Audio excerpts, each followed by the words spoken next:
as you say. Yes, ma'am. We can. So let me introduce you the campaign. So good morning, everyone. Today we start with the first talk of the limit camp. Pleasure to have with us Professor Dootika Vats from IIT Kanpur. Professor Vats works with probability and statistics and computational mathematics, particularly in Bayesian computations and Monte Carlo methods. He has several important contributions in modern statistical theory and has received numerous recognitions for her research and teaching.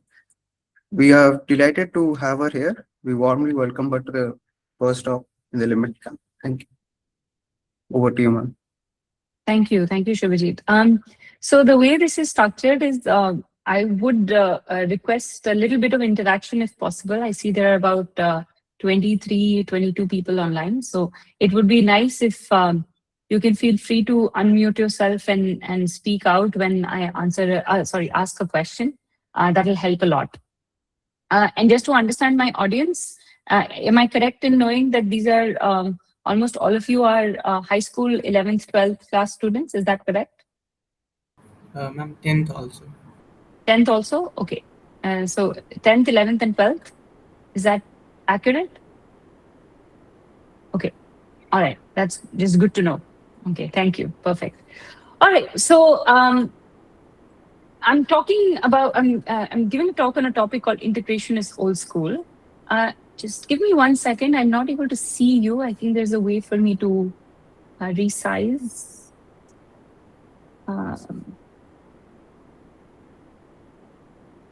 Just 1 second. I think there's a way for me to resize here.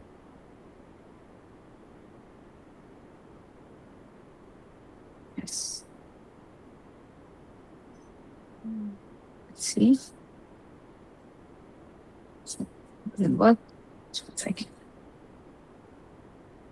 No, that doesn't work either. I'm going to stop presenting and start as well, because that way I can see the chat box.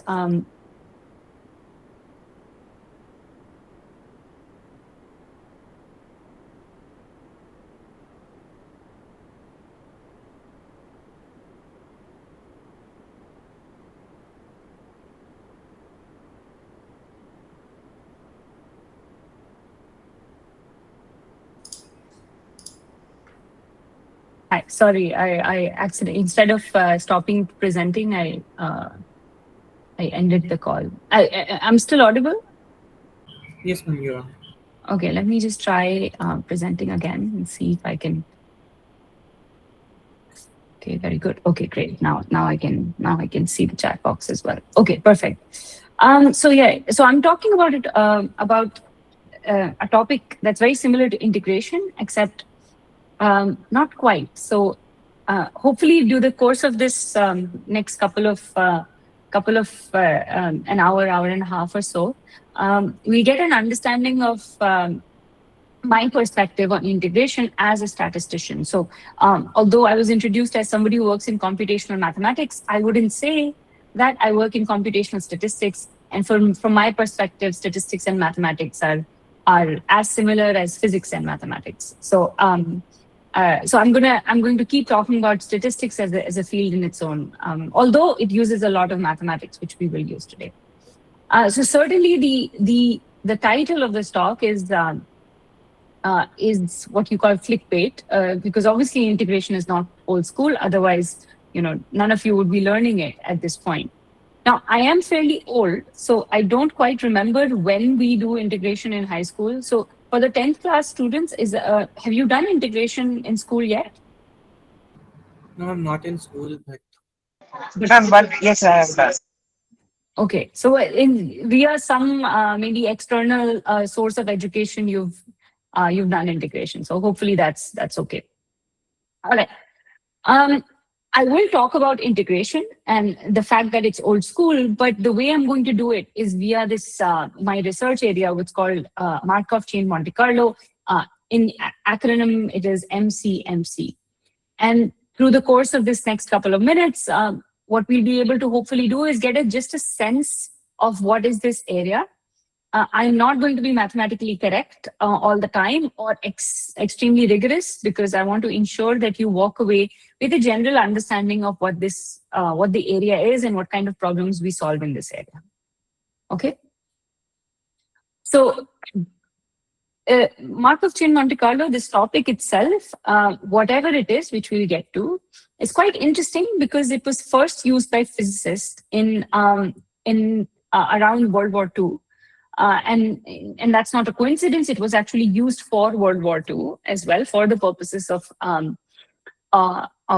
certain tasks during the war.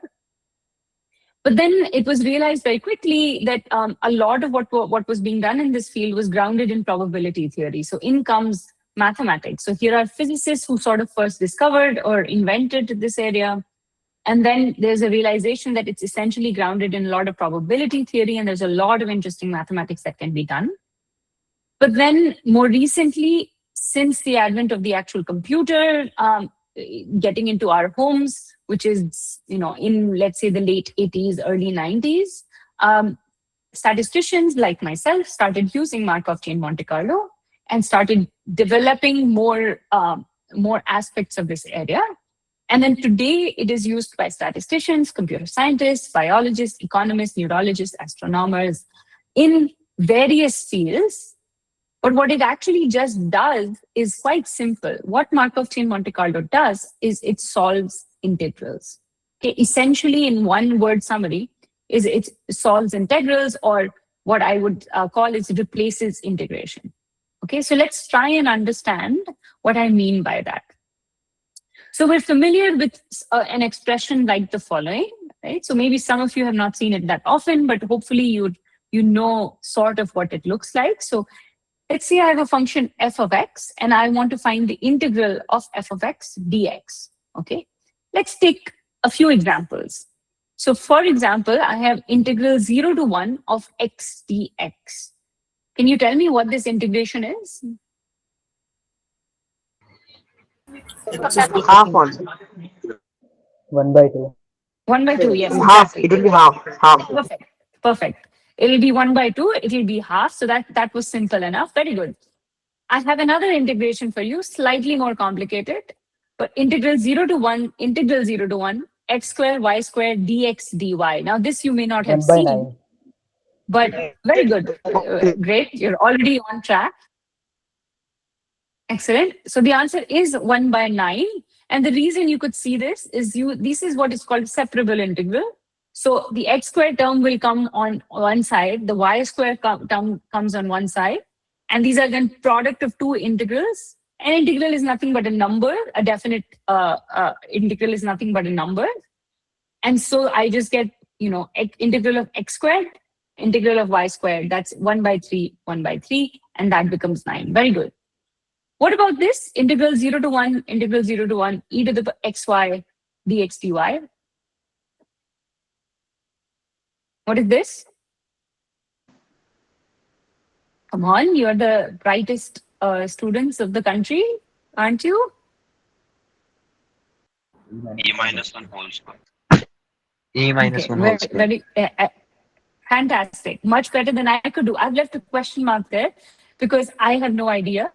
I have forgotten all of my neat little tricks, but let's take that answer. E minus 1 whole squared. I'm going to assume that's correct. Brilliant. I'll give you another one. Let's say I have an integral that's r to the power 100. So the support or the integral is over 100 dimensional space. So that means I have 100 values, x1, x2, x3, so on. And I have x1, x2, e to the power x1 cubed, sine x1 squared, and I can keep going, right? I can build a function of however I want, and I want to integrate over the whole space. Let's assume that that integral is finite. Can you imagine that integrals like this would be difficult to solve?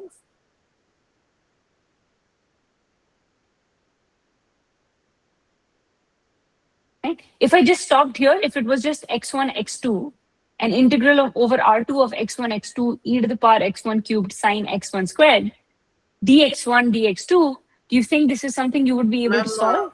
I guess we could be able to solve this, but not through our general integration, but maybe taking a particular samples of the same data and doing it, I guess. Excellent. I don't know who, what's your name? Avrideep, is it? Yes, ma'am. Okay, Avrideep, you can give my talk instead, because that's exactly what you're going to do. So the idea is the following. Now, a lot of your integration problems that are there in your school, in your maybe coaching places or wherever else you're seeing them online, a lot of those are provided to you as exercise because they're solvable, right? They are given to you as an exercise because it can be solved. If it could not be solved analytically with an exact answer, you would not be given it as an exercise, right? So it's sort of like a sampling bias where it's been given because it's solvable, but there are many, many integrals that in many ways are not solvable. For example, from my perspective, I thought 3 was too annoying for me to solve, so I wouldn't even think of solving it. Ma'am, that's because I'm just lazy. 3 would form a Taylor series. Someone said a square minus 1, but I guess it would form a complex Taylor series, which would get a complex numerical. I'm not sure, but I guess 1 point something. Yeah, one could do a Taylor series, but you imagine for a 2-dimensional x1, x2, one could do a Taylor series maybe. But then if it's a 100-dimensional object, then it will take really multiple samples. Will take up. Yeah, exactly. So that's what we're going to end up doing. So let's give a focus on that. So this is exactly the idea where in many of these, in the first 2 instances, these were easily solvable. In the third instance, all of you are very bright and smart, so you were able to solve it. I did not have the patience to. And the fourth one, we can imagine that can be an integral that we cannot solve. And so my take on this is, I don't want to be a mathematician about solving integrals, especially if an integral takes too much time for me to analyze. For the purposes that I want the integration solved, I don't want to be a mathematician. And what I will be instead is a statistician. So what does that mean? What is the difference? So what is the difference between a mathematical take on an integration and a statistical take on an integration? Om Kumar asked, could we use Feynman techniques in Q3 after a few steps? Well, you could, but you will find that that there are problems after a certain dimensionality, and it's complex enough that many of these techniques will not work. So if you're looking at a general solution that can work in many cases, and in all the general cases of as many dimensional integral that you have, it's going to stop working. So for very specific cases, different specific techniques might work, but maybe not generally. Okay. So what is the difference between a mathematical take on this integration and a statistical take? Well, the first mathematical take says that I would like a deterministic answer. The answer is exactly 1 by 9, right? There is no confusion, there is no error, it is deterministic. A statistical take on this would be that, no, the answer is probabilistic. I'm going to give you an answer to the integral, excuse me, that is not exactly a number. I will give you a guess of a number, and that guess is going to be random. And so there will be some probability assigned to that randomness. So instead of giving an exact value of the integral, I will give an approximation of the integral. Excuse me, I have allergies in the morning. Now, the approximation is going to be a particular kind of approximation. Avrideep mentioned Taylor series. Well, Taylor series is what is a deterministic approximation to the integral. What we will do is a random approximation to the integral, which means that you approximating the integral and me approximating the integral, we might get very different answers, but they'll be close enough because of some reasons. Okay. But a mathematical answer, there's no error. But a statistical answer, there will be an error because it's going to be a random guess of the integral. So there will be some leftover error. And so statistics, in then many ways, will be about quantifying that particular error. Okay, this is the value of the integral that I am guessing. So this is my guess for the integral. And this is my error in the guess of the integral. Okay. So let's actually see how we might end up doing this. So we will do this using what is called Monte Carlo to approximate the integrals. Okay. And this is exactly what Avrideep was referring to. Now, Can we get a consensus on, do we understand what integral of a function actually means? Do we have a heuristic understanding or definition of an integral? Area under curve. Excellent, thank you. That is exactly right. So we think of integrals as particularly a definite integral, as within the definition of the integrand, what is the area of the function under the function in those bounds, right? So let's take an example. Let's say my f of x is x squared. Nice function, x squared. And I'm only interested in integral of x squared between 0 to 1. So with integral 0 to 1 x squared dx, this is, we know we've solved this just now, it's 1/3. Great.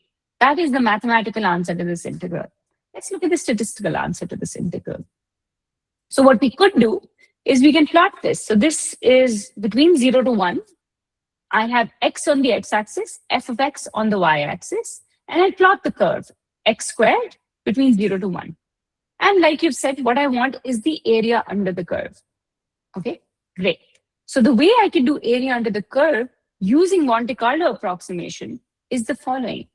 I need a mechanism to be able to draw a random point between 0 and 1. Assuming I have a mechanism to draw a random point between 0 and 1, randomly chosen, let's say I draw that point. So I draw one point, this is the point, and I go and get, well, what's the height of the function at this point? Okay, the height of the function is, this is around 0.45, so the height of the function is 0.45 squared, which is, let's say, about 0.22, something like that. Okay, yes, exactly.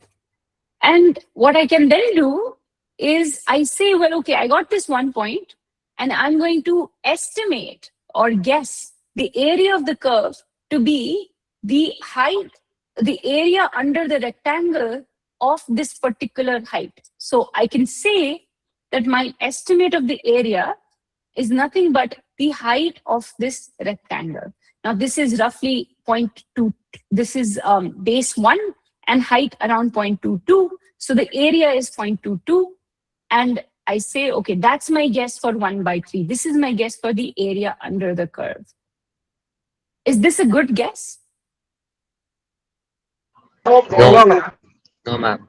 No, right? I mean, visibly, I can see this is not a good guess. So that's not great. But what I could do is, if I can get 1 point between 0 and 1, I can get 2 points between 0 and 1. So I can get another draw between 0 and 1. And let's say this is my random draw. I'm doing this randomly. I'm not carefully placing points. I'm doing it randomly. So I have no control over what next point I get. This is the next point. And I say, okay, well, what I'm going to do now is I'm going to take 2 rectangles of half the size on the base. I'm going to take one rectangle like this and another rectangle like this, and I'm going to add its area up. Okay? And that actually has reduced now because my function value here is even smaller than before. So now my guess of the area is 0.13, which is a worse guess than what I had in 0.22. But let's not worry. If I can do 2 points, I can do more points, right? So I can do 10 points. So at each of these 10 points, I get, this is randomly drawn 10 points. I get the height of the function at each of the 10 points. And what I do is I create my boxes, each of length 1/10. And when I take the average of this, or when I add all of these up, what I see is, there are some parts of the area that's missed out, but then there are some extra area as well. Right? There's some part that's missed, but then some extra area as well. And now I can see that my estimate of the area is much closer to 1/3. It's 0.39. We're very close now. And if I can get 10 points, I can get 100 points. And once I get 100 points, and then up to 2 decimal digits, my area area of the sum of these rectangles turns out to be 0.33. Which is exactly, or not exactly, but very close to 1/3, right? So that's what happened exactly here. So what happened was Monte Carlo approximation. So mathematically, here's what we did. What we did is we drew x1, x2, xn on the x-axis uniformly and randomly on 0, 1. on the interval 0, 1. Now, what does uniformly mean? Uniformly means that no particular part of the interval was favored more than the other. All parts of the interval were equally favored in how we are drawing the samples, how we are randomly choosing numbers on the x-axis. So we're uniformly and randomly choosing numbers on the x-axis. Okay. Now for each of those xi's, for each of these x1, x2's, we calculate the height of the function f of xi, and then I create a box of base 1 because my integral is off from 0 to 1. Okay? And I create a height of the box as a box of height f of xi. So the area of the box is f of xi times 1. Okay, very good. And now what I'm going to do is I'm going to take an average of all of these boxes. So the average area of the boxes becomes f of x1 plus f of x2 up until f of xn divided by n. And this turns to start looking like my integral. So integral f of x dx is approximately this average over here. But in the previous plot, what I had done was each of the size of the box, the width of the box was actually not 1, right? It was 1 divided by the number of draws or number of points I had. So what I can do is I can actually rewrite. Another way to think about it is I can take each f of x1, f of xi, and multiply it by 1 by n. So each of the, and then add all of them up, right? These two are the same quantities.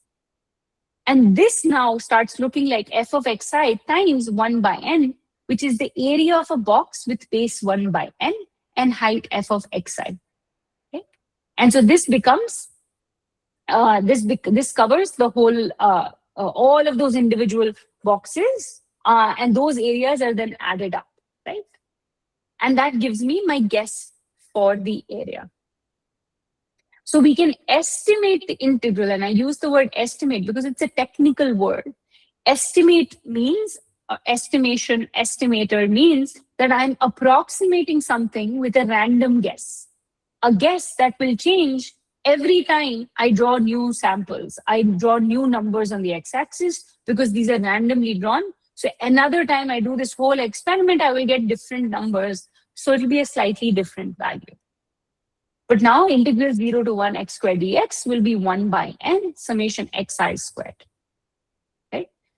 So xi because that's my function, and 1 by n because this is exactly what I'm doing over here. Okay? Now, exactly, very good, Abhinav. So Abhinav says as n tends to infinity, what is happening? Well, this is exactly my next slide. So why does this work? This works because of something called the law of large numbers. And what this says is that as you get more and more and more samples, more and more draws, as n increases, this is going to start behaving like the true integral. And I can see that happening. So as the number of data increase, their average converges to the true value. So on the x-axis, if I plot the number of points, and on the y-axis, if I plot what is my actual estimate of the integral, as my points are changing, I get a new integral estimate and I can plot it. Now my truth is at 1 by 3. So that's where I've drawn the horizontal line. And you can see that for early small number of samples, the guess is 0.22, 0.13, really fluctuating. But as the number of points I increase on the x-axis, eventually I see very nice stability and I get a number very close to 0.33. And in many ways, I can get arbitrarily close to it if I just increase my number of points. Okay? Any questions with this?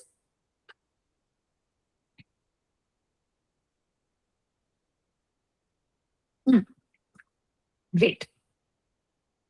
Okay, great. Let's see another example. This is also a standard example, but we'll try and push the limits of a standard example. So what we are going to try now to do is to use Monte Carlo, the same technique as before, but now to find the area of a circle, of a standard circle, x squared plus y squared is equal to 1. Now, because I want the area of a circle, I want the region inside the circle. So x squared plus y squared less than equal to 1. Okay? Now, the way I'm going to do this is the following. the way I'm going to do this is again by Monte Carlo, but I'm going to do the following strategy. Oops. Yeah, sorry. What I'm going to do is I'm going to take my circle just like this, okay? And I'm going to enclose it in a box, and in a perfectly enclosing box. So that means on the x-axis, I have -1 to 1. And on the y-axis, I have -1 to 1. And I just join the dots. And that's a box, a square that perfectly contains the circle, okay? And what I'm going to now do is do the following. I'm going to draw a point uniformly from the circle, from the box. So this point is actually from the box. Now I can draw a point uniformly from the box in the following way. I draw a point uniformly on the x-axis. This is something we did in the previous example. And I draw a point uniformly on the y-axis. If I can do the x-axis, I can do the y-axis. And then the point together that I get, I take the tuple of that, and that becomes a point inside the box. Okay? So I have a way to draw points from inside the box. Now what I want to do is, using this, I'm going to be able to estimate the area of a circle. Okay? So the way I will do this is the following. I will draw a point inside the box, and I will check, is it inside the circle? Is it less than 1? Or outside the circle, greater than 1. If it is outside the circle, it's going to be somewhere here or here. So it's not going to satisfy x squared plus y squared less than 1. It will satisfy x squared plus y squared greater than or equal to 1. Okay? And so this particular point is inside the circle, so it's colored in blue. I do this exercise again, and I get this point, which is just inside the circle, so I colored it in blue again. I get another point which is just inside the circle. So again, I color it in blue. I get a point inside the circle. Again, I color it in blue. And I draw another random point. But this time, you see, it is outside the circle. And because it's outside, I know it's outside the circle because I added up its x coordinate squared and y coordinate squared, and the value is greater than 1. So I colored it in red. And so in this way, I can just keep getting points inside and outside the circle. It'll keep going. And eventually, let's say I get, thousands of points. And eventually what's going to happen is I'm going to get points that were outside the circle, all colored in red everywhere. And the points that were inside the circle are colored in blue. Okay. Now using this, how can I obtain the area of the circle? Do we have ideas? How do you think, using all of these points, how can I obtain the area of the circle? Can I tell? Yes, of course, Shreya, go ahead. Here the random points are uniformly distributed, so we can tell that points inside the circle divided by the total points is approximately the area of the circle divided by the area of the square. Perfect. Exactly. That's exactly right. And that's exactly what we will use. So the idea is the following. I mean, think of this as like a sheet of paper. That's just a square sheet of paper. And on that, I'm just cutting out the area of the circle out of it, right? So the proportion of points that are inside the circle divided by the number of points inside the circle divided by the total number of points is going to be similar to the area of the circle divided by the area of the square. And this is what we're going to use, okay? So what we get is that we get a random tuple x1 and y1, x2, y2, and x and yn from the square, right? These are tuple points from the square. And I can say that the area of circle is approximately the proportion of points that are inside the circle. So points in the circle divided by points in the square into area of square, right? So this is exactly what Shreya said, that area of circle divided by area of square is approximately the proportion of points in the circle. Let me see if I can read the comments in call messages. Okay. So are we approximating an irrational number to a near rational number? Essentially, yes. In this case, yes. Now there's other issues with rationality, irrationality, and that's because we are doing all of this on a computer, right? We're getting points on a computer, and a computer can't really store irrational numbers. That's because of the way bits and bytes work. So in some sense, yes. Exactly. Okay, but so now how do we mathematically set this up? How do I see this as an average? Well, if I create Zi as being the following variable. Now, I don't know if you know indicator functions or not, but in case you don't know that, I is an indicator function. It's a function that takes the value 1 if the point is in the circle and takes the value 0 if the point is out of the circle. And so such functions are called indicator functions. They indicate something. So they're 1 or 0. And so Zi is indicator of Xi, Yi being in the circle, right? But now the proportion of points in the circle is nothing but the average of all of the Zi's, right? So because Zi is 1, if the point is inside the circle, so summation Zi is going to be the number of points in the circle, and then divided by n is the total number of points. And that I can call, let's say, p hat, okay? And so area of the circle is going to be nothing but area of the square, which is 4 times p hat. Okay, that's it. That's basically it. So I can now, using this, get my area of my circle, and I can, in this case, again, I will see law of large numbers working in the following way. I get the number of points on the x-axis, and again, estimate of my area of the circle on the y-axis. And in the beginning, in the first few points, I have a horrible guess of the area. But then as my number of points increases, eventually you can see I get arbitrarily close to pi, essentially, in this particular case, right? Okay. So this again is essentially Monte Carlo integration, a random guess for a deterministic quantity pi. Okay. Any questions here? Ma'am, I have a question. Yes. So, ma'am, like in normal campus calculus, we use some data, we get a value, and it's deterministic. We know it's going to. In Monte Carlo, the results are not like fixed. There can be anything because of the randomness of the data. So, like, there may be, how do you prove that statistically this is the right random path? And like, because just to say, like, you can say that no, 1/3 came in our example, so they are probably the normal calculus only, but we don't use Monte Carlo for this. We use, like, as you said in the first part of the lecture, that we started using Monte Carlo mainly during the WW2 because of our Newton issues with the Manhattan project. So these things are not deterministic, they had to be random. But how do we know that the same random part is the correct one?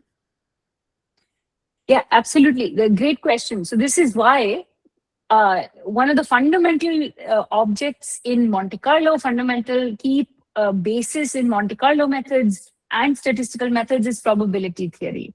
And one needs to then create a new set of rules for what does it mean to converge to something? What does it mean to be doing something correctly? How do you prove these concepts? These require a different set of rules.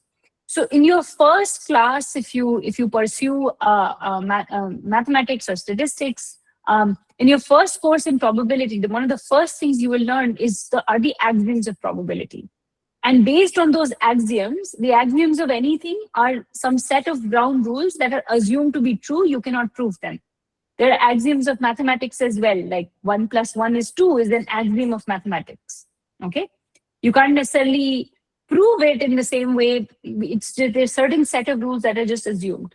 Okay, and so we form the axioms of probability, and based on those axioms, now we start proving very fundamental concepts.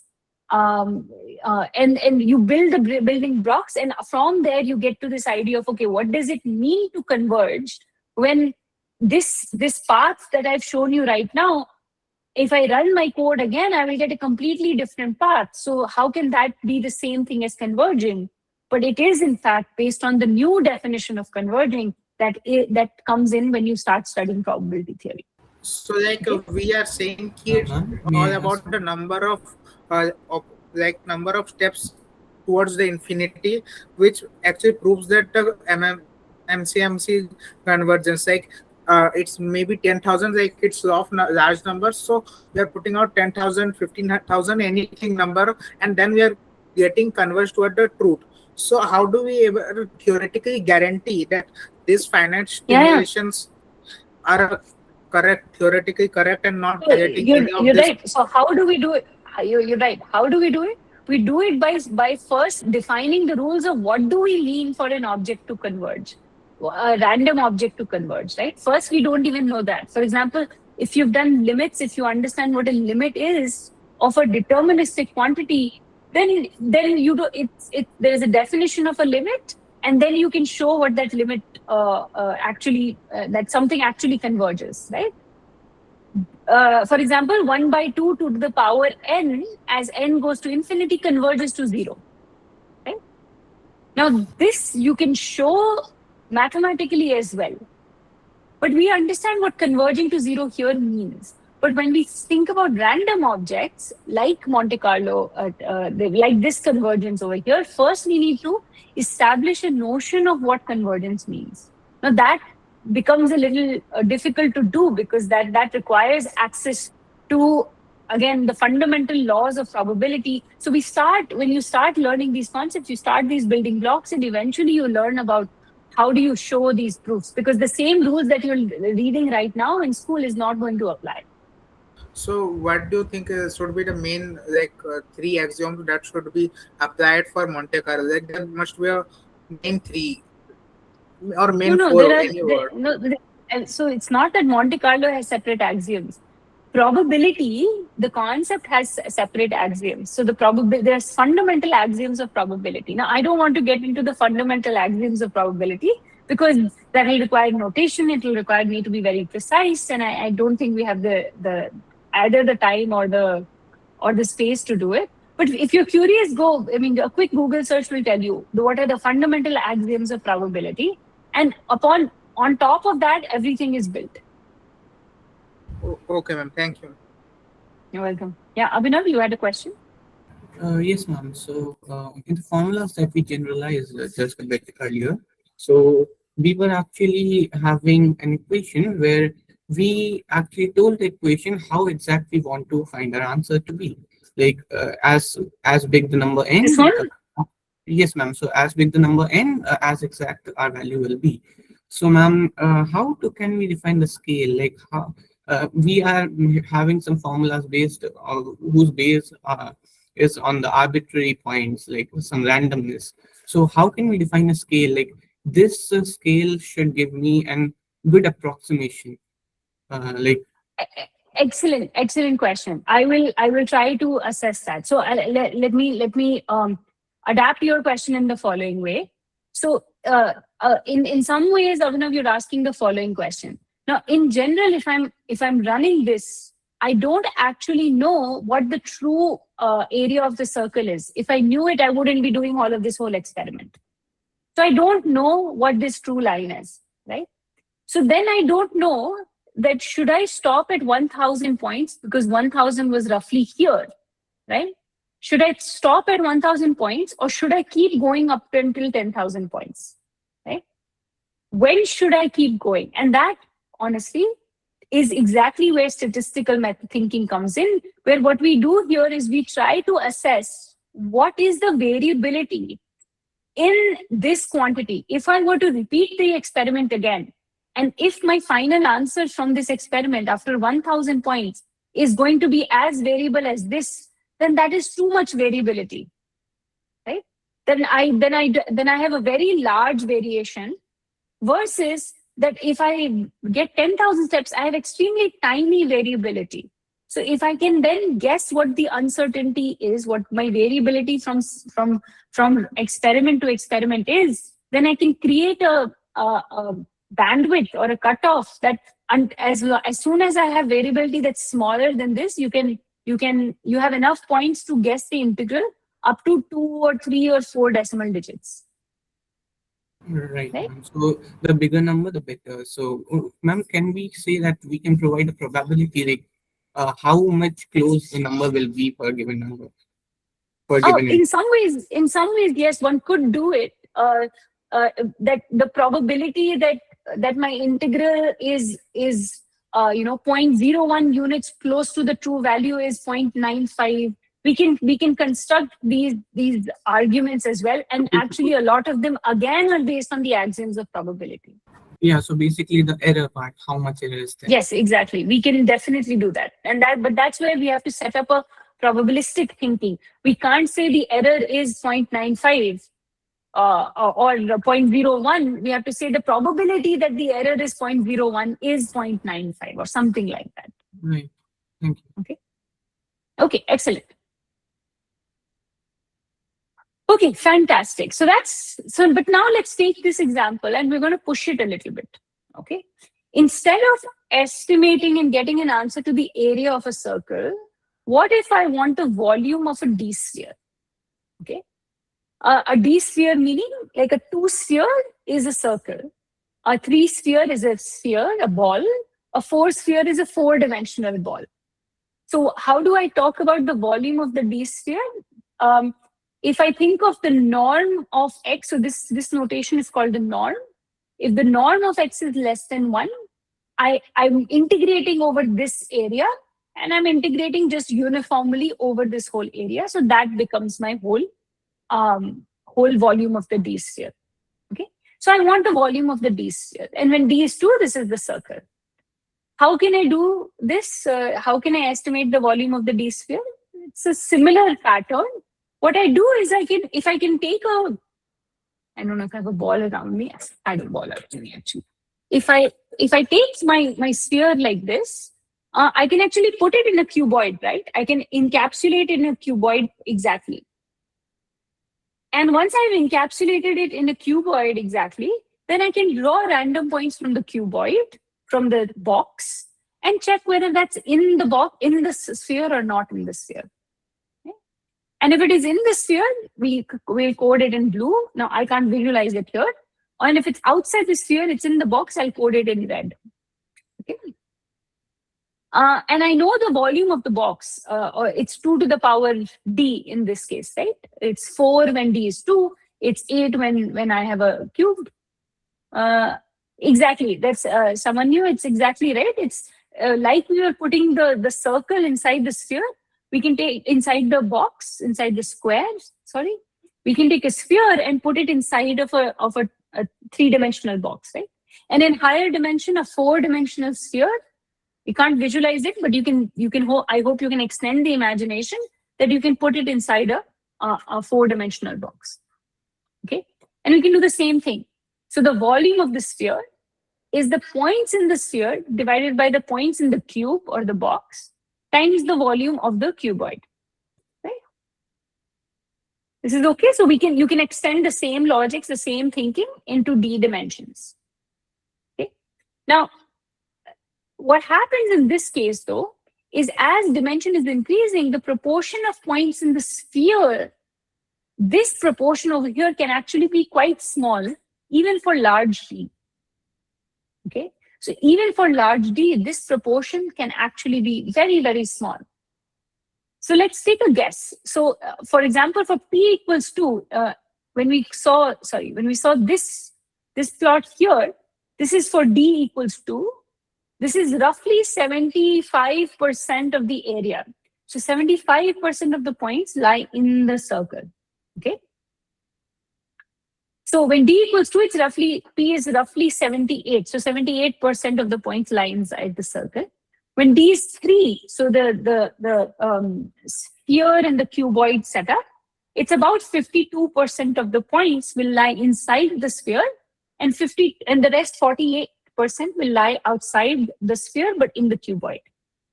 When D is 10, this probability becomes 0.0025. Okay, so that's very, very small. Can you guess what would it be for D equals 25? D equals 50. So that means I have a 50-dimensional sphere and I'm trying to enclose it in a 50-dimensional cuboid.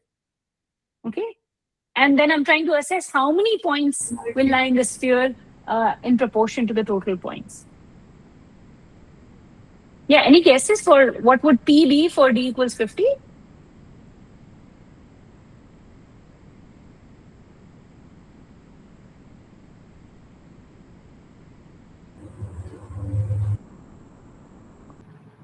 Ma'am, Just give me almost guesses. Yeah, Abhinav? Yeah, I'm ma'am, almost probably when- tending to 0. Almost Yeah. tending to 0, but can we quantify the number? Like, what do you think is 0 enough for you? Yeah, anyone else? like 100 zeros, then 1, maybe. 100 zeros, then 1, I guess okay. essence must be essentially 0, goes near 0, but must be near 10 to the power minus 15, 16 around, I guess. Very, very small, exactly. Possibly very, very, very, very small. It's a little difficult to believe unless you do some mathematics to understand, but that's exactly right. So if we actually do the calculation, P is 1.53 into 10 to the power minus 28. Okay. And that is essentially near 0, as everyone was saying. It's not 0 still, okay, but still it's very, very small. Now, what does this mean? What does this imply? It implies that you require around 10 to the power 28 random samples from the cube to actually get 1 point in the sphere on average, right? Because this is the number of points that will be in the sphere compared to the number of points in the cube. So you actually have to make the denominator around 10 to the power 28 to ensure you get at least one. On average, we'll try to get 1 point in the numerator, right? So that we can sounds extremely wasteful. Yeah. So we can still from that we can also say that even if we put out a trillion example, there can be a 0. It like there isn't a possible chance it will always be a 1, but there may be a chance it's a 0 point also. No, there's a lot of chance it's a 0, right? So 10 to the power 28 is a very, very, very large number. We will not be able to run the computer for 10 to the power 28 iterations, right? We draw 10 to the power 28 numbers. So it's a high chance that this number will be 0 and the volume of the sphere we will guess to be 0, right? And these values are found through mathematics, right? Yeah, this I have found not through actual simulation, through calculation, algebra. Okay. So what's going to happen? Sorry, Abhinav, go ahead. So ma'am, to check like how much points you need, Yeah, I did it through mathematically, but because for me it was not possible to run this for so long, right? So what's going to happen is you enclose the sphere. Now the sphere, 50-dimensional sphere, has a volume, a large volume also probably, okay? But what's going to happen is that this number will turn out to be 0. So my guess of the sphere, volume of the sphere will always be 0, which is not going to be a good guess, right? Correct? So unless I run the number of samples really large, will I get a chance to get a 1 over here, and then I might get a little close, but otherwise I will get the volume of the sphere to be 0. So this is not going to be a very effective strategy, right? And clearly extremely wasteful, right? Because I will require 10 to the power 28 samples. So what's really happening is that in high dimensions, this is what is called the curse of dimensionality. In high dimensions, the empty pockets, if I go back to here, the red pockets, the volume of those, oops, not so bad. The volume of these red pockets are massive compared to the actual sphere. Okay, so those red areas are massive compared to the actual sphere.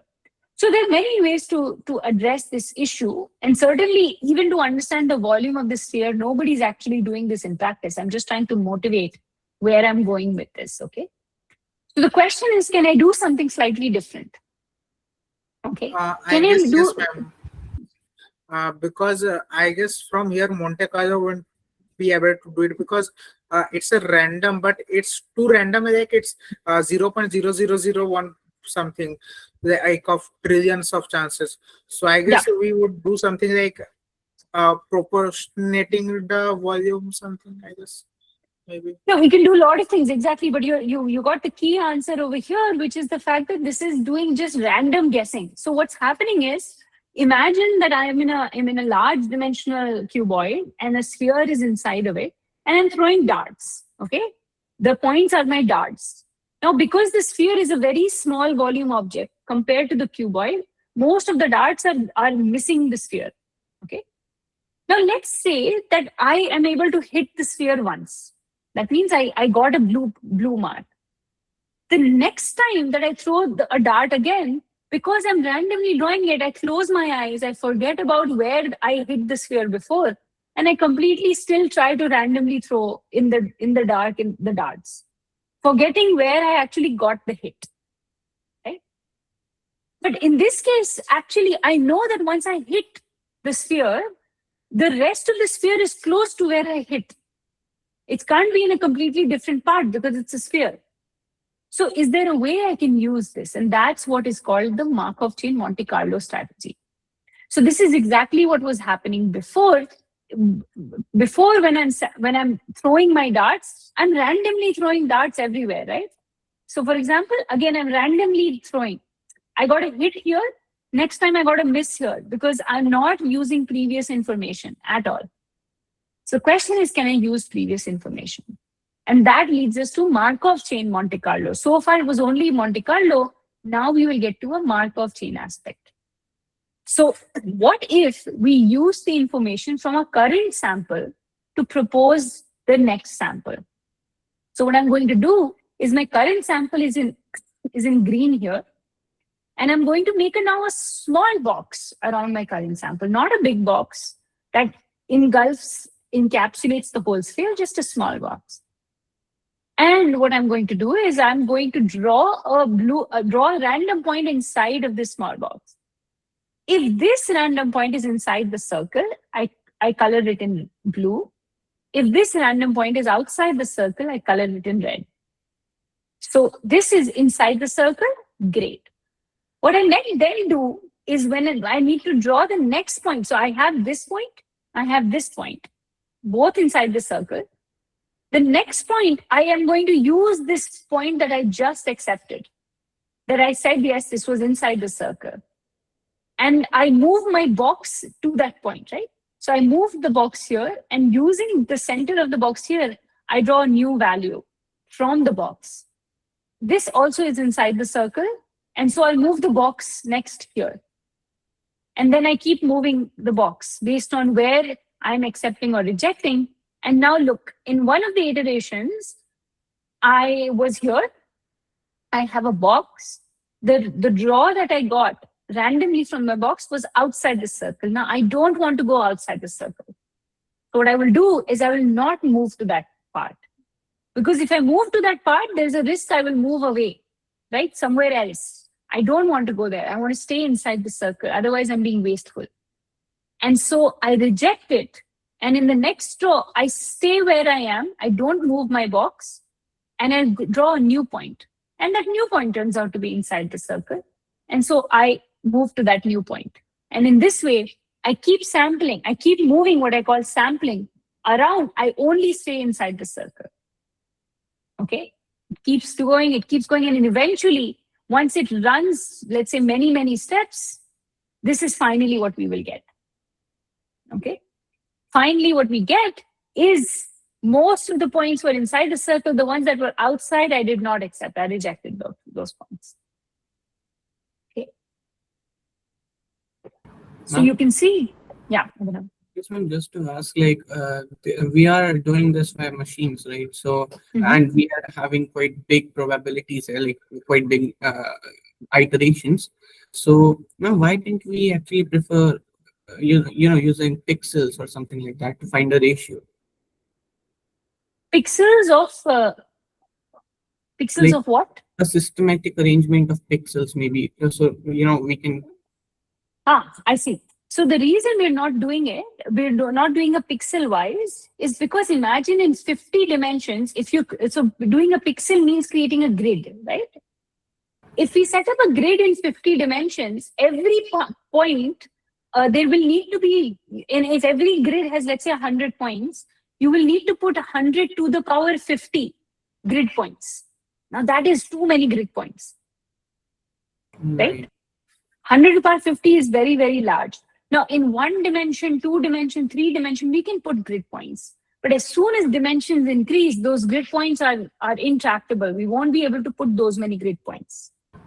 But ma'am, like we are dealing with quite big numbers here. So and that is evident to give us a very close approximation. Like not, it is not based Yes. on randomness. So but you're right that 10,000 or 100,000 is a big number, but it is so much smaller than 100 to the power 50. Yeah. You see? So 100 to the power 50 is a ginormous number, right? It's very, very massive. If we put grid points, we'll have to put a lot, like so much more numbers out there. Here we are getting the job done in 10,000, 100,000 numbers. Ma'am, a question. Yes. Ma'am, we can just say कि Markov chain is like a smarter way of random guessing. Like Monte Carlo was a blind random guessing, and we can say Markov chain is a probably smarter way to randomly guess the points key. And so, like as you said, it forgets the past, so it doesn't remember. Monte Carlo forgets the past. Markov chain Monte Carlo does not forget the past. Okay. Right? So, because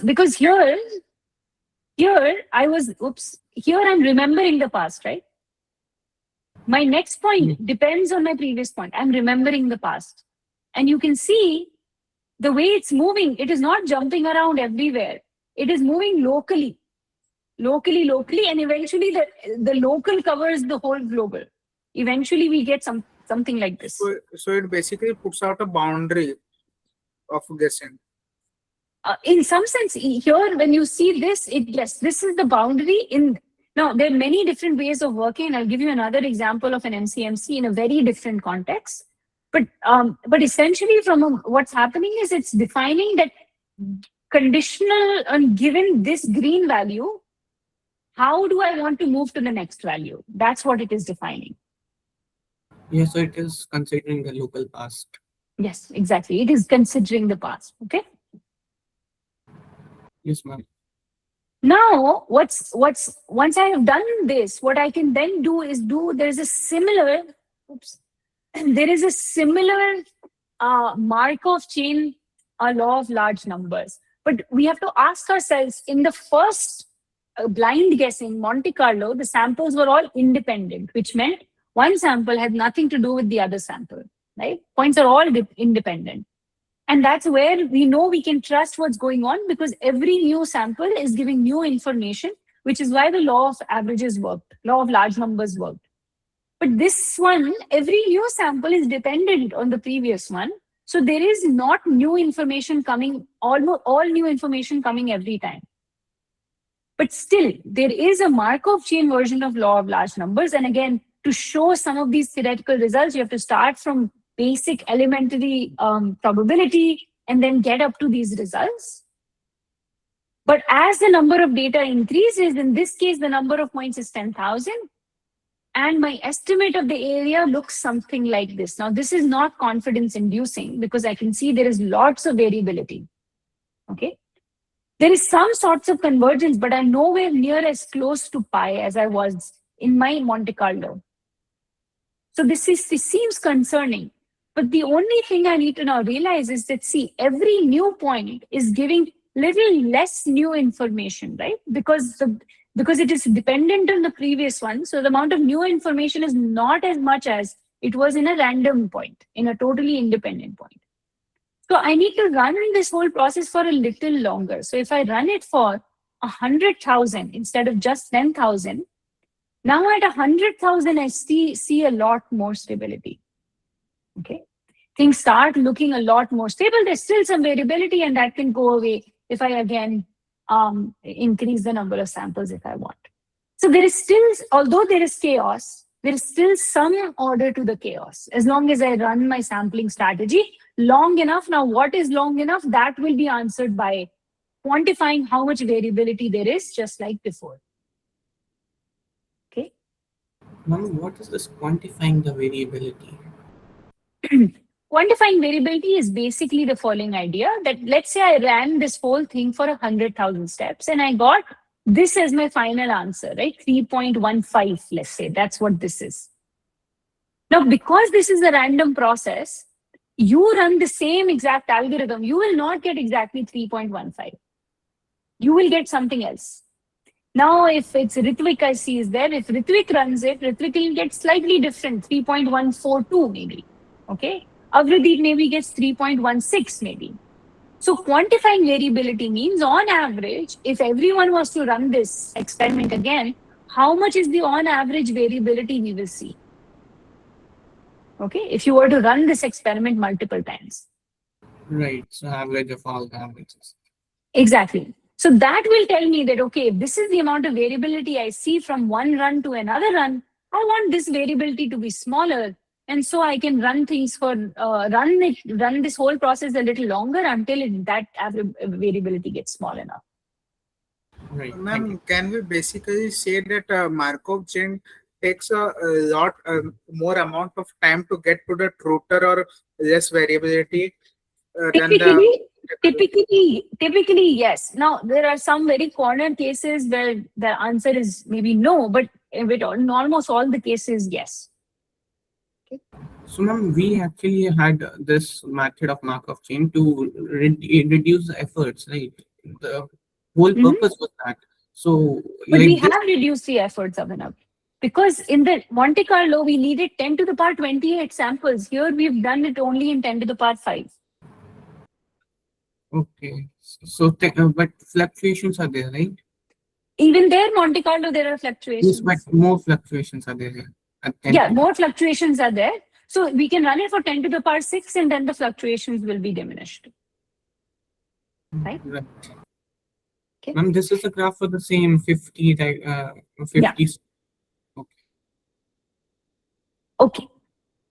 So where is the research now in MCMC? Because I'm a researcher, I'm an academic. We don't necessarily work on these toy problems. So the first thing is, if I'm doing Markov chain Monte Carlo, the question is, do we have a law of large numbers? Just like we had a law of large numbers in Monte Carlo, somebody came about and showed that. Well, yes, we can have a law of large numbers, but to establish the conditions on our Markov chain, how do you construct that box? How do you decide whether to move or not move? A lot of that, those conditions need to come in. So you require a lot of mathematics for that. Then the other question is, we don't necessarily just do this for estimating volume of a sphere. We do it for other reasons as well, for many other applications. Any integral that needs to be estimated in engineering, in astronomy, in neuroscience, in economics, in in computer vision, various applications, there are integrals that need a number. These integrals are very, very complicated and often very high dimensional. And so that's exactly where Markov chain Monte Carlo is often used. And one has to come up with, there's been a lot of discussion that, this looks like even this is very wasteful in a lot of samples that are required. A lot of research goes into coming up with efficient Markov chains that actually get to the answer in much less number of times. So there's a lot of math, a lot of statistics, and a lot of coding there. But then a lot of the object is quantifying the error in the estimates. And this is what one of my major areas of work is. How do I quantify error, variability? And that requires a lot of statistical analysis. We have to work on new ways of drawing samples. How do I get these samples and whether they are correct or not correct? Are they mathematically right or not right? This requires a combination of both math, statistics, and a lot of coding implementations. And in general, there needs to be good theoretical guarantees all around. So again, there's a high reliance on mathematical concepts, but also statistical concepts as well. Okay. Ma'am, so these samples individually provide no value, right? The average provides us the value. That's exactly right. Now, there are certain examples in modern machine learning, for example. If you look at ChatGPT or these LLM models, their actual answers that come out to you are one single draw from a Markov chain. Okay?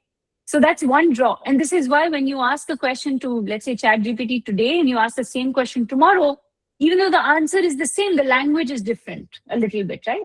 So that's a random sample from the space of possible answers that ChatGPT could give you for that question. And that's one example where averages are not that important or meaningful, but actual exact one single draw is meaningful. So it depends on application to application. But in the form of integration, Markov chains are very, very useful when you do averaging. Right, ma'am. So, And ma'am, like Markov chains are like we are putting out a larger or a bigger log of a large number. So, like if we put up a Markov chain in a something like Cauchy distributions with like there are multiple variants, infinite variants there. So, does the Mhm. law of large numbers act there, or we have to just wait for infinite time because of the infinite variance? I have to ask you, Avradeep, you cannot be a high school student. Are you a high school student? Yeah, yes, ma'am. In Really? 12th. Which high school are you learning about Cauchy distribution? Ma'am, I have been in Olympiads and all of that. Recently, I have been also in. I see. I see. Okay, then that makes sense. Yes. So law of large numbers is assumes both Monte Carlo and Markov chain Monte Carlo assumes one thing: what you're estimating is finite. Okay. So if my integral that I'm estimating is a divergent integral or is an infinite integral, then law of large numbers cannot work, right? Monte Carlo cannot work because what you're estimating is an infinite object. So that is the one exception on which law of large numbers does not work. So like the reducibility and all that, like the black hole are the same type of like because they also have infinite variance. I'm sorry, what are you talking about?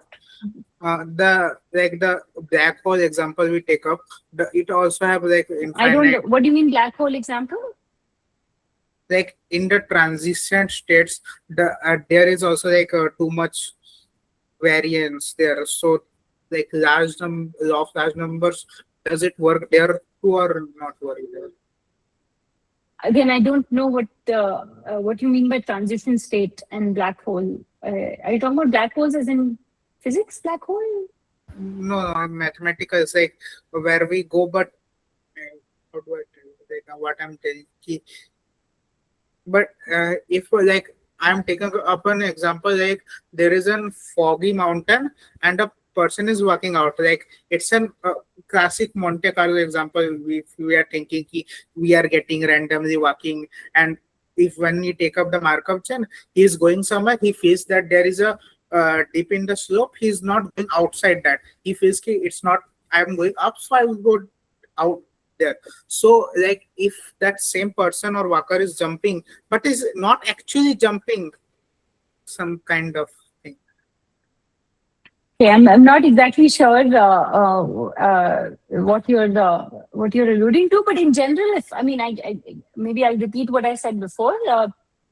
If from the actual Markov chain aspect, if this you're constructing a Markov chain, the Markov chain exists. You can construct a Markov chain depending on how the person moves. When you take an average, we have to then understand, well, whatever is this average estimating, whatever this quantity is trying to estimate, that quantity must exist, and in that it must be finite, right? If either of those, if that is not finite or doesn't exist, then what you're doing would not make sense. So like generally we say that there are too many examples, so it fixes the error. Okay, there are 150,000 examples, so possibly it fixes the error. Most probably it takes up the error to a very less number, very small number, generally. But there must be some conditions where. Yes, absolutely. Yeah, there are conditions. So, for example, I mean, let's take this example, right? I mean, one would think that 1,000 draws, 1,000 samples is, let's say, enough. But if I take, let's say, around 2,000 or 1,500 samples, I will get the number 2.5 as my guess for pi, for example, right? Now, that's a really bad guess, even though I got enough samples. So, if the underlying law of large number holds, then I will invariably get close enough. Now there is another result that's very useful, and that's called the central limit theorem. That tells me that the variance will also be finite. Okay. Now I don't want to get into that because I find that there's a danger in learning too much too quickly. Okay. So because then we often learn things in the wrong way. So I value slowly learning everything one step at a time. So I don't want to talk about the central limit theorem because there's a lot of difficult concepts there that are very easy to learn in the wrong way. So I won't talk about that. But yes, there are ways to then also say, okay, when can we say that the variance also is finite? That requires a little bit more carefulness. Thank you, ma'am. Welcome. On this Markov chain, like, can it help us in the initial integration part? What sort of chain can we have so that we can apply Monte Carlo to find integration in a good way? So you typically what you can think of this. Again, I don't want to talk. I don't want to be because the scope is high school. I don't want to introduce notation or things that I cannot define rigorously. But essentially, you can think of any integral as being what is called an expectation with respect to a distribution. And once you write that, it becomes an average itself. Then you can define a Markov chain Monte Carlo strategy. Okay. Okay. Fine. Okay. Okay. Thanks. Okay, I will give one more example if there's time. This is a slightly different example of a Markov chain. It's not necessarily related to integration anymore, but I did want to give another flavor.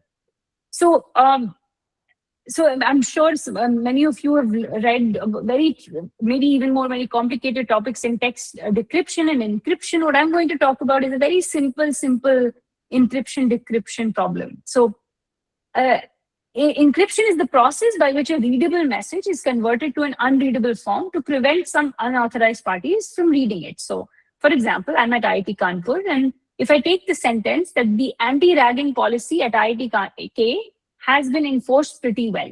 This is a sentence.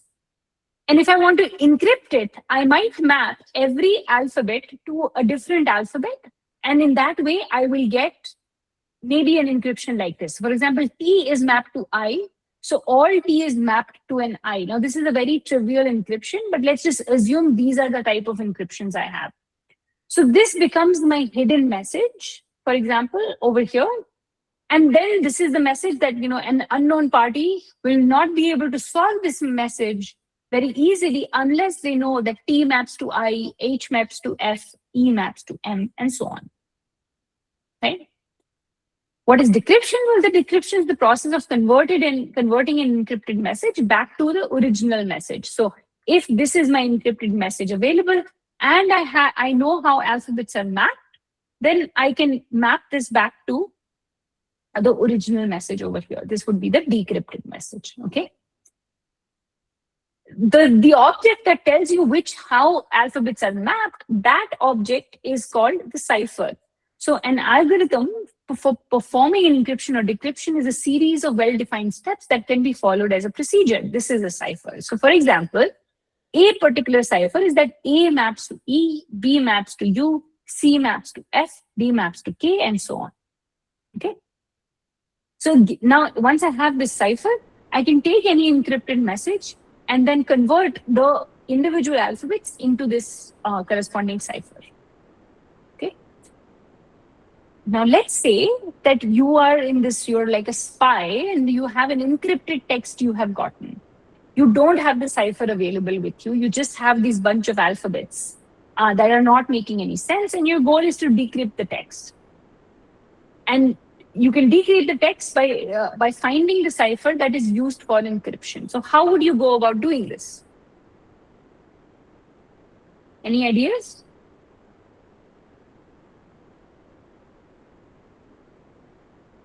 So let me first ask, what are the number of possible ciphers available for the lower alphabet?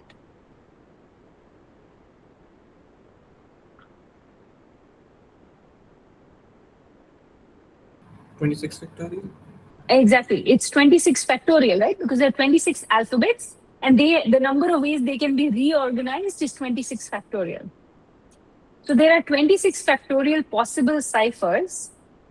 And to be able to employ these 26 factorial possible ciphers and check, it will take about roughly 11 years to check it one at a time, because 26 factorial is a massive, massive number. Okay. And ma'am, how can we reject a cipher? Like maybe there can be a meaningful message in some other cipher as well. That's also true. Maybe there can be a meaningful message in another cipher as well. And this is particularly true for a short message, right? For a shorter message where by just like random chance there might be another cipher that you might get hit at. That's true. That's possible. Ma'am, now this is not an algorithm, right? This is just a directory. We can Yeah. provide algorithm as well. So No, if I'm saying if you were to check all ciphers for a short message, particularly, it's possible 2 or 3 ciphers may still are able to decrypt to some 3 different meaningful texts that all make sense, right? yeah, Yeah, that's possible. It's more possible for a short message. For a longer message, it's less possible because there are more ways to eliminate ciphers once you have a longer message, yes. right? Okay. And there was another suggestion. Yes, you could look at certain patterns that, okay, maybe WW together will never occur. So you can use things like that a little bit to decrease the number of ciphers. But this is just to give you a sense of what the problem space looks like. Okay, so let's say this is my encrypted text, and I can't just do random hit and try by ciphers.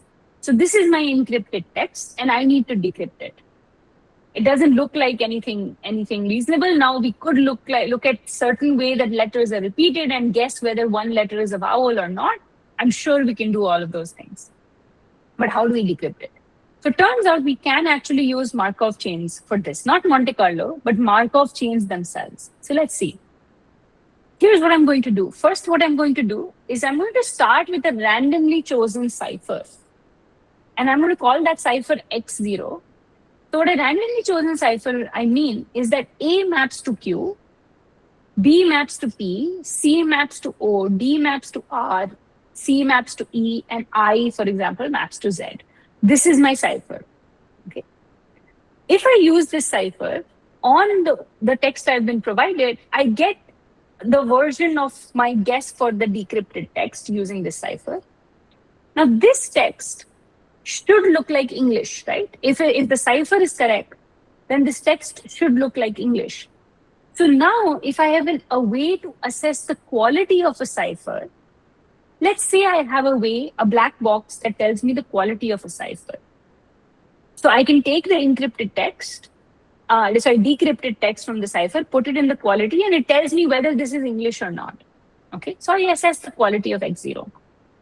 And then I change the cipher X0 just by a little bit. I make a small change in X0, and I get a new cipher Y. I'll give you an example as well.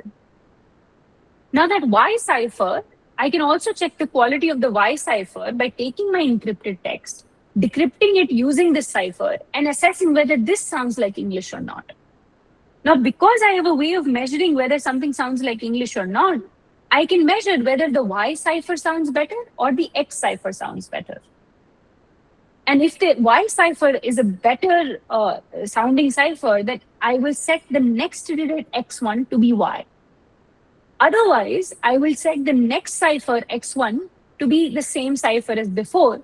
And I will restart the process again, start with the same X0, and now when I change the cipher a little bit, I change it randomly in a different way. And I'll keep repeating the process.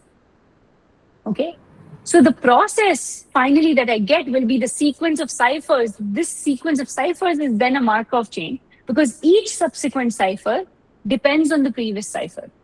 Just like each rectangle, each point dependent on the previous point in my box, in my circle sampling example. Ma'am, on what basis are we changing the ciphers? Yeah, I'll show you in a second. Yeah. Okay, so just to give you a theoretical definition of a Markov chain, at least one theoretical definition. So a process XC is a Markov chain if for all n, the probability of some event xn plus 1 given the previous path is equal to the probability of xn plus 1 given xn.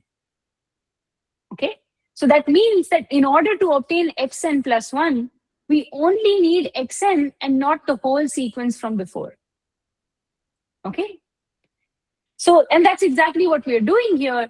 To get the next cipher x1, we only are using x0 and not the previous. So to get x2, we are only using x0 and not x1. Sorry, we are only using x1 and not x0. To get x3, we will only use x2 and not x1 and x0 and so on. Okay. So to answer Abhinav's question, how are we changing the cipher? So let's say I start at any time t with this cipher, okay? Q, P, O, R, C, and so on.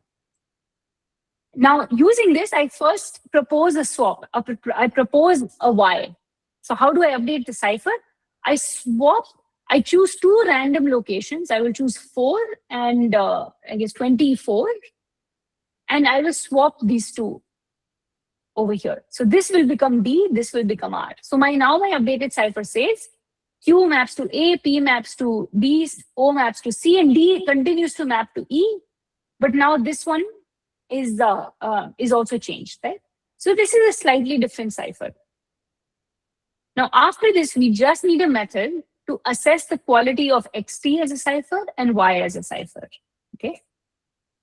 Now if this is my let's say YT is the denote the decoded text using cipher XT. I shouldn't have called it Y. Sorry, this should be ZT. I think this is a typo. So this is ZT.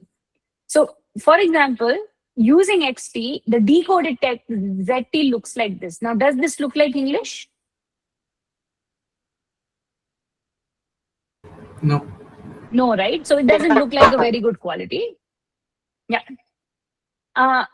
And so what I can do is I can exactly do the following using some NLP techniques, which is natural language processing techniques, which basically have read about what English looks like, which words and characters come together, what words make sense, what words don't. We can come up with a similarity score. So we can get a similarity score with how similar is this text similar to English, right? And I can apply the similarity score to the cipher. So the cipher, yeah, exactly. We can use, Reyansh was asking, can we use an n-gram model? Absolutely. There's 2 gram, 3 gram, 4 gram models that one can use to actually decode this very simple way of decoding, okay, of getting a similarity score.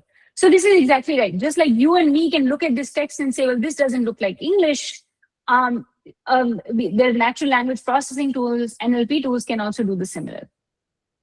Okay.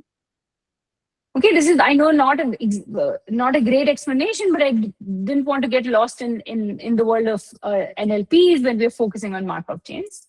But that's exactly right. So now what we do is we randomly start from this X0. We propose a small move, change D to R, R to D, right? And now I calculate the probability alpha of X0 and Y, which is the ratio of the similarity score of the updated cipher and the similarity score of the X0 cipher. But now this, because these numbers need not actually be, this ratio need not be between 0 and 1, and I know a probability needs to be between 0 and 1, I'm just going to minimize it. So minimum of 1 and this number, whichever is the minimum. If this number turns out to be larger than 1, then 1 is the probability. Okay.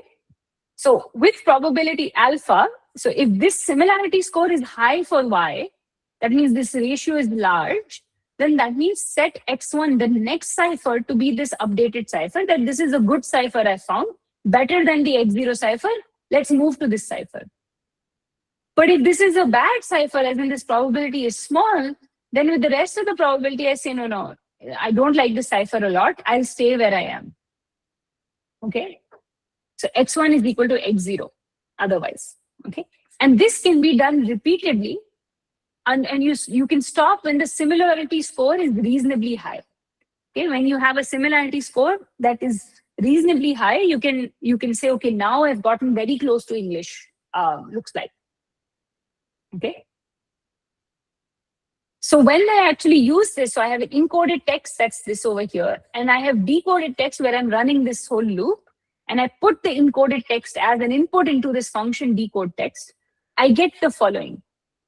The coded message, decoded message is to we or not to we, that is the question. Now, do we know what this actual encoded text might look like? The actual text, original encrypted text might look like? No Shakespeare fans here?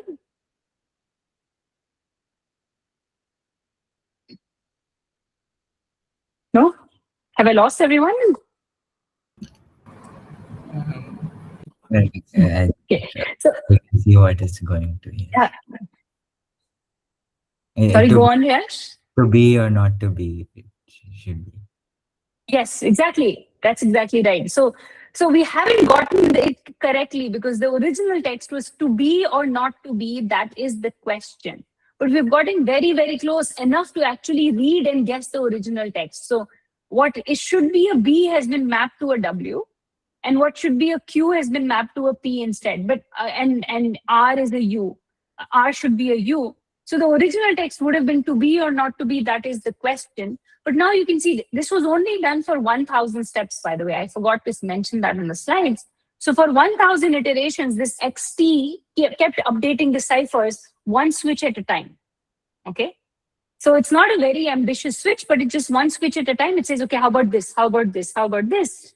And in 1,000 swaps, it was able to get to something that was very, very reasonable, that got us very close to the original decoded text. Okay. And that was done using a Markov chain process. Now, to be very clear and frank, no encrypted text in modern day world actually is as simple as just swapping alphabets. But this is just an example of how Markov chains can also be used beyond just integration as well. Okay. All right. Yeah. Yeah, Abhinav, go ahead. Ma'am, like in this model, we actually use dictionaries and all those language models, right? So, now actually, if we talk about the original sense, then they also use some sort of artificial intelligence or something like that. Not necessarily. I mean, some of them, modern ones do, but for example, somebody, I think Riyansh said, can we use n-grams here? N-gram, the n-gram NLP does basically the following. It takes a couple of like old like books and English letters and just collects which alphabets are seen continuously together, and collects the number of occurrences of those alphabets seen together. Okay, And so it's not at all a very complicated AI model. It's a very simple NLP structure. So that again works on probability. Yeah, exactly.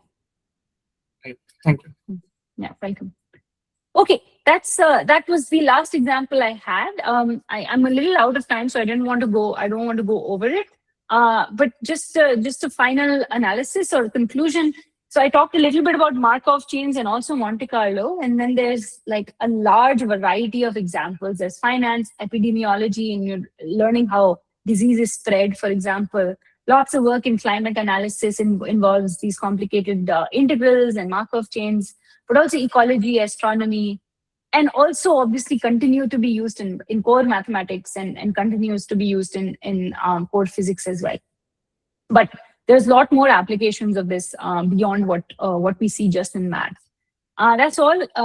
I just want to advertise as well, because you're almost all of you are high school students, is at IIT Kanpur, we have a BS program in statistics and data science. And if you like a combination of mathematics, coding, and real life relevance, then this program balances all three. This is through JE as well. So this balances all three in what we think is a really nice and neat way. So if you're interested, feel free to read up more about it. Or if you have questions, feel free to get in touch with me. My email is online and available. Feel free to send me an email. But yeah, I think I'm a little over time. So, but I'd be happy to take questions if there's still questions.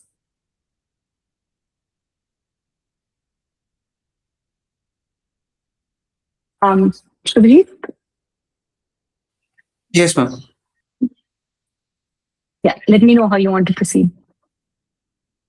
Yeah. So anybody, any other questions for the speaker? So thank you, ma'am, for that. Let me just stop sharing once, stop presenting. Yeah. Will we get class notes? I am not sure what that means. Somebody asked if we will get class notes. What does that mean? Is this a class? Oh yes, ma'am. The lecture notes that you the slides. I'm happy to share the slides if you'd like. Yeah. Yeah. Thank you.